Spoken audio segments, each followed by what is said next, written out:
Hola, esto es Depende de vos. Aquí vamos a explicar de la forma lo más sencilla posible la relación que hay entre el metabolismo, el estilo de vida y la genética.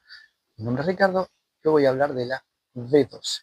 Sobre la B12 hay mucha polémica entre los carnívoros y los veganos y los omnívoros diciendo vos tenés, yo no tengo, vos si tenés, por esto no tenés. Bueno, primero tenemos que entender qué es la B12, cómo se metaboliza, dónde se obtiene para qué efectos tiene en el cuerpo para poder entenderla y saber qué es cierto y qué no es cierto de toda esta maraña. La B12 es una vitamina hidrosoluble, o sea, se disuelve en agua, que es vital, es esencial para el cuerpo. Esencial en el sentido que no la podemos fabricar internamente. Si bien tenemos bacterias en el intestino que producen B12, lo hacen en una zona donde ya prácticamente no se absorbe. Se produce en el intestino grueso, en nuestro cuerpo, y se absorbe en el delgado, por lo cual cuando se produce ya no estamos en condiciones prácticamente de absorber nada de esa B12, por lo cual tenemos que obtenerla de la dieta. Bueno, y ahí empieza la división entre estos dos grupos, si es entre los veganos y los carnívoros. Pero vamos a entender primero cómo se absorbe, porque también es muy importante para saber esto. Para absorber la B12 necesitamos varios factores. Es una molécula compleja. Para entenderlo un poquito, pero un pantallazo rápido, es esta molécula enorme, así tan complejita, que básicamente es este anillo, que es un anillo llamado de corrina, que tiene 4 anillos pirroles, eso es para los que gusta de bioquímica, y que tiene una similitud enorme con la clorofila y con la hemoglobina. Como vemos, es el mismo anillo, la única diferencia es que tanto el de clorofila y de hemoglobina, o sea, las porfirinas y las clorinas, tienen 20 carbonos, que son cada puntita de estas. En cambio, la B12 tiene 19. Le faltaría en este redondel un carboncito acá. Esa es la principal diferencia. Y la otra muy importante es que esta tiene cobalto en el medio. Las porfirinas, como la hemoglobina, tienen hierro para llevar oxígeno, y las clorinas, como la clorofila, tienen magnesio para permitir la fotosíntesis. Pero las moléculas es increíblemente similar. Tiene una diferencia de un carboncito. Ahora, también hay que recordar que todos estos chirímbolos son muy importantes por algo que vamos a mencionar más adelante. Por eso lo nombro, si no, hubiéramos pasado esto de largo. Bueno, decíamos de cómo se metaboliza. Cuando entra al cuerpo, primero hay que separarla de la comida. Ellos se encargan algunas enzimas, como la pepsina, que separa la B12 de la comida. Pero también, como es muy sensible al ácido, hay una proteína llamada proteína R que atrapa la B12 y la protege durante su paso por el estómago. Cuando sale del estómago, sale con otro viscoso, otra cosa llamada factor intrínseco, que también la produce en la misma célula del estómago, y entra al intestino junto con él. Allí, las tripsinas y otras enzimas del páncreas la separan, esa proteína R, ya en un medio alcalino, y cerca del final del intestino delgado se une con ese factor intrínseco que salió del estómago, y ahí puede entrar en nuestras células del intestino, pasar a la sangre, donde la escopolamina la lleva a las células, al hígado, donde después se transforma también en otro tipo de sustancia, porque tiene que ser activada, por decirlo así, porque esa forma es no activa, la que entra al cuerpo. Ahora, todo ese sistema tiene que estar bien para que podamos absorber esa B12.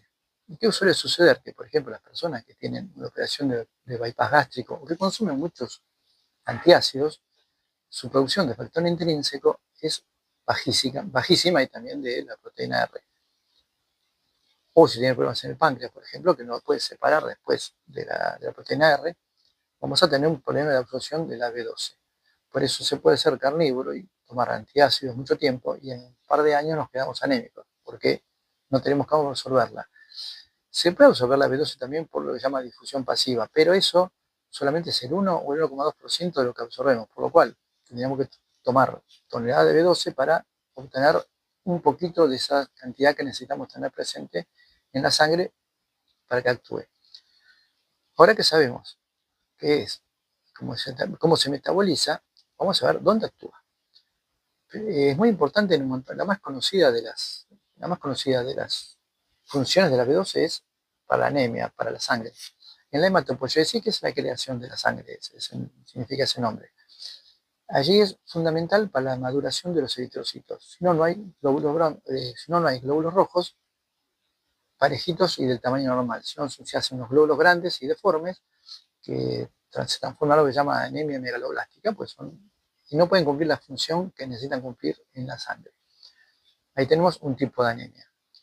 También son importantísimos para el sistema nervioso. ¿Por qué es esto? Porque los nervios tienen una cápsula que los recubre, que es como el plástico de un cable, y también los axones de las neuronas, por lo cual es muy importante para el cerebro, que lo protege, se llama mielina. Esa mielina se forma en presencia de B12. Por tanto, si no hay B12, no hay mielina. Si no hay mielina, nuestro sistema nervioso y nuestras neuronas tienen algunos problemitas para funcionar.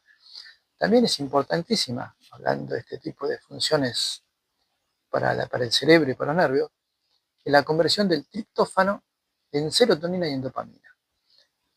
Y esa serotonina después se transforma en melatonina. Esto en función cerebral hablamos, ¿no? Porque es importante, la serotonina, la hormona de la felicidad. Si no tenemos la serotonina, vamos a estar deprimidos, vamos a estar cansados también por otros motivos, y como esa serotonina no está, no se puede convertir en melatonina, por lo cual nuestro sueño también se va a ver afectado. Así que digamos que es importante tener bien la B12. Otra función que cumple es en la energía, por eso también podemos estar cansados si nos falta B12. Nuestro cuerpo tiene tres fuentes principales de energía, que son los azúcares, o sea, fructosa, lactosa, galactosa. Todo eso se transforma en ATP dentro de las células, que es la moneda de energía. Ahora, cuando ya usamos esa azúcar, el cuerpo usa grasas y proteína también como fuente de energía. ¿Y qué necesitamos para poder transformar la grasa y las proteínas en energía? La B12, porque está ahí presente en una transformación en las mitocondrias, que es en una parte química que se llama producto químico, es el metilmalonil-CoA, a transformarlo en succinil-CoA. Y ahí sigue ese caminito a hacerse ATP, las grasas y las proteínas. Si no podemos pasar ese paso, ese metilmalonil se convierte en ácido metilmalónico, que es un producto muy malo para nuestro cuerpo, que ahora vamos a aumentar porque es muy importante. Otra cosa que tiene las dos cosas más en que interviene la B12 es, uno, en la síntesis de ADN. El ADN está formado por 4 bases. Esas 4 bases son 2 purinas y 2 pirimidinas. Las 2 purinas y una de las pirimidinas se forman con la intervención de la B12, por lo cual, para la epigenética, o sea, la transformación que se va haciendo en algunos el ADN de nuestro cuerpo con algunas acciones que hacemos nosotros, no puede formarse un ADN correcto porque le faltan esas bases. Entonces, vemos que no solo actúa en la sangre, tiene montones de funciones. La B12 son efectos pleiotrópicos, se llama. Otro que es importantísimo es en la conversión de la metionina en homocisteína, pero no en esta conversión, sino en volver a convertir esa homocisteína en metionina, que se utiliza para los músculos, es un aminoácido. Si no podemos convertir esa homocisteína de vuelta en metionina o en cisteína después, se nos empieza a acumular la homocisteína. La homocisteína es muy mala tanto para el árbol vascular como para el corazón. Entonces, nuestra salud cardiovascular depende también de la B12. ¿Y cómo podemos saber también, por ejemplo, si tenemos B12? Porque después consumimos toneladas, suplementos, comemos, no sé, hígado de bacalao, comemos hígado de vaca, tenemos toneladas de B12, tenemos 700, 800, 1000 de B12.